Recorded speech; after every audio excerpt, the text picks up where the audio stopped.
ಕುಂಭ ರಾಶಿ, ಶನಿ ಅಸ್ತ ಮತ್ತು ಗುರುಮಾರ್ಗಿ, ಸಾಡೆಸಾತಿಯಿಂದ ಮುಕ್ತಿ, 120 ದಿನಗಳ ಸುದಿನಗಳ ಪ್ರಾರಂಭ. ನಮಸ್ಕಾರ ಸ್ನೇಹಿತರೆ, ನಮ್ಮ ಚಾನೆಲ್ಗೆ ನಿಮಗೆಲ್ಲರಿಗೂ ಆತ್ಮೀಯ ಸ್ವಾಗತ. ಕುಂಭ ರಾಶಿಯವರೇ, ಕಳೆದ ದೀರ್ಘಕಾಲದಿಂದ ನಿಮ್ಮ ವೃತ್ತಿ ಜೀವನ, ಪ್ರೀತಿ, ಮಕ್ಕಳ ವಿಷಯ ಅಥವಾ ಯಾವುದೇ ಕೆಲಸಗಳಲ್ಲಿ ಅಡೆತಡೆಗಳನ್ನು ಎದುರಿಸುತ್ತಿದ್ದೀರಾ. ಇದೇ ನನ್ನ ಹಣೆಬರಹ ಎಂದು ಸೋತು ಕುಳಿತಿದ್ದೀರಾ? ಹಾಗಿದ್ದರೆ ಈ ವಿಡಿಯೋ ನಿಮಗಾಗಿ. ಕಾರಣ, ಮಾರ್ಚ್ ತಿಂಗಳಿನ ಮಧ್ಯಮ ಸಮಯವು ನಿಮ್ಮ ಜೀವನದಲ್ಲಿ ಪವಾಡಗಳನ್ನು ತರಲಿರುವ ದಿನಗಳು ಹೊಂದಿರಲಿದೆ. ಇಲ್ಲಿ ದೇವಗುರು ಬೃಹಸ್ಪತಿಯು ನಿಮ್ಮ ಪಂಚಮ ಭಾವದಲ್ಲಿ ಮಾರ್ಗಿಯಾಗುತ್ತಿದ್ದಾರೆ ಮತ್ತು ಶನಿಯು ನಿಮ್ಮ 2ನೇ ಮನೆಯಲ್ಲಿ ಅಸ್ತನಾಗುತ್ತಿದ್ದಾನೆ. ಇದು ಖಂಡಿತ ನಿಮ್ಮ ಜೀವನದಲ್ಲಿ ಮಹತ್ತರ ಶುಭ ಫಲಗಳನ್ನು ಹೊತ್ತು ಬರಲಿದೆ ಎಂದು ಜ್ಯೋತಿಷ್ಯದಲ್ಲಿ ಉಲ್ಲೇಖಿಸಲಾಗಿದೆ. ಹಾಗಾದರೆ ಬನ್ನಿ, ಇಂದಿನ ವಿಡಿಯೋದಲ್ಲಿ ಈ ಬದಲಾವಣೆಗಳು ನಿಮ್ಮ ಜೀವನವನ್ನು ಹೇಗೆ ಬದಲಿಸಲಿವೆ ಎಂಬುದನ್ನು ವಿವರವಾಗಿ ನೋಡೋಣ.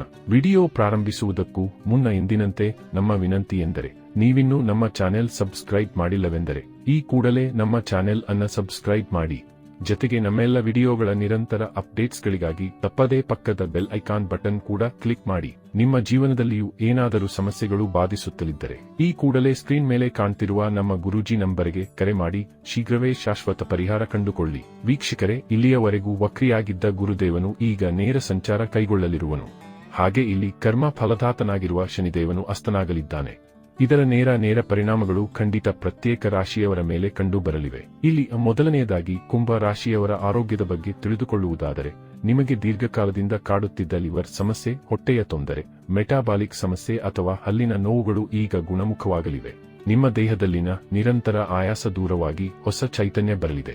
ಇನ್ನು ಹಣಕಾಸಿನ ವಿಚಾರಕ್ಕೆ ಬಂದರೆ, ನಿಮ್ಮ ಬ್ಯಾಂಕ್ ಬ್ಯಾಲೆನ್ಸ್ ಮತ್ತು ಉಳಿತಾಯದಲ್ಲಿ ಗಣನೀಯ ಏರಿಕೆ ಕಂಡುಬರಲಿದೆ. ನಿಮ್ಮ ನಾಯಕತ್ವದ ಸಾಮರ್ಥ್ಯ ಹೆಚ್ಚಾಗಲಿದ್ದು ಆದಾಯದ ಹೊಸ ಮೂಲಗಳು ತೆರೆದುಕೊಳ್ಳಲಿವೆ. ಇಲ್ಲಿಯವರೆಗೆ ಹಣ ಉಳಿಸಲು ಸಾಧ್ಯವಾಗದವರು ಇನ್ನು ಮುಂದೆ ಆರ್ಥಿಕವಾಗಿ ಸದೃಢರಾಗುತ್ತೀರಿ.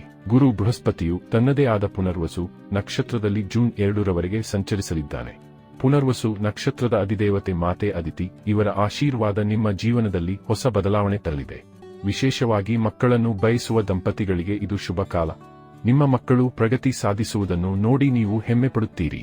ಈ ಸಮಯದಲ್ಲಿ ನಿಮಗೆ ಒಬ್ಬ ಸಮರ್ಥ ಮಾರ್ಗದರ್ಶಕ ಅಥವಾ ಗುರು ಲಭಿಸಬಹುದು. ಅವರು ನಿಮ್ಮ ವೃತ್ತಿ ಅಥವಾ ವ್ಯವಹಾರದಲ್ಲಿ ಸರಿಯಾದ ದಾರಿ ತೋರಿಸುತ್ತಾರೆ. ವ್ಯವಹಾರದಲ್ಲಿ ನಿಮ್ಮ ಅಂದಾಜುಗಳು ಅತ್ಯಂತ ನಿಖರವಾಗಿರಲಿವೆ. ಉನ್ನತ ಶಿಕ್ಷಣಕ್ಕಾಗಿ ವಿದೇಶಕ್ಕೆ ಹೋಗಲು ಬಯಸುವ ವಿದ್ಯಾರ್ಥಿಗಳಿಗೆ ಇದು ಮೈಲಿಗಲ್ಲಾಗಲಿದೆ. ಜ್ಯೋತಿಷ್ಯದ ಪ್ರಕಾರ ಪರಿಸರ ಬದಲಾಗುವ ಅಥವಾ ಸಂಪ್ರದಾಯ ಬದಲಾಗುವ ಬೇರೆ ರಾಜ್ಯಗಳಿಗೆ ಹೋಗುವುದು ಸಹ ವಿದೇಶಯಾನಕ್ಕೆ ಸಮಾನ. ನಿಮ್ಮ ಭಾಗ್ಯದ ಬಾಗಿಲು ಈಗ ತೆರೆಯಲಿದೆ. ಸ್ಥಿರತೆ ನಿಮ್ಮ ಜೀವನಕ್ಕೆ ಮರಳಿ ಬರಲಿದೆ. ನಿಮ್ಮ ತಂದೆ ಅಥವಾ ಹಿರಿಯ ಅಧಿಕಾರಿಗಳೊಂದಿಗೆ ಸಂಬಂಧ ಬಿಗಡಾಯಿಸಿದ್ದರೆ ಅದನ್ನು ಸರಿಪಡಿಸಿಕೊಳ್ಳಲು ಇದು ಅತ್ಯುತ್ತಮ ಸಮಯ. ಷೇರು ಮಾರುಕಟ್ಟೆ ಅಥವಾ ಟ್ರೇಡಿಂಗ್ನಲ್ಲಿ ದೀರ್ಘಕಾಲದ ಹೂಡಿಕೆ ಮಾಡುವವರಿಗೆ ಈ ಸಮಯವು ಲಾಭದಾಯಕವಾಗಿದೆ. ಈಗ ಒಂದು ಪ್ರಮುಖ ವಿಷಯ, ಶನಿಯ ಅಸ್ತ. ಸೂರ್ಯನ ತೇಜಸ್ಸಿನಿಂದ ಶನಿಯು ಅಸ್ತನಾಗುತ್ತಿರುವುದರಿಂದ ನಿಮ್ಮ ಮೇಲೆ ಇರುವ ಸಾಡೆಸಾತಿಯ ನಕಾರಾತ್ಮಕ ಪ್ರಭಾವಗಳು ಕಡಿಮೆಯಾಗಲಿವೆ. ಮಾರ್ಚ್ 13ರಿಂದ ಜೂನ್ 20ರವರೆಗೆ ನೀವು ಮಾಡುವ ಶ್ರಮಕ್ಕೆ ತಕ್ಕ ಫಲಿತಾಂಶ ಸಿಗಲಿದೆ. ರಾಹು ನಿಮ್ಮ ಮೊದಲ ಮನೆಯಲ್ಲಿದ್ದರೂ ಗುರುವಿನ ದೃಷ್ಟಿಯಿಂದಾಗಿ ನಿಮ್ಮ ಮಾನಸಿಕ ಒತ್ತಡ ಮತ್ತು ನಕಾರಾತ್ಮಕ ಆಲೋಚನೆಗಳು ದೂರವಾಗಿ ಸಕಾರಾತ್ಮಕತೆ ಬರಲಿದೆ.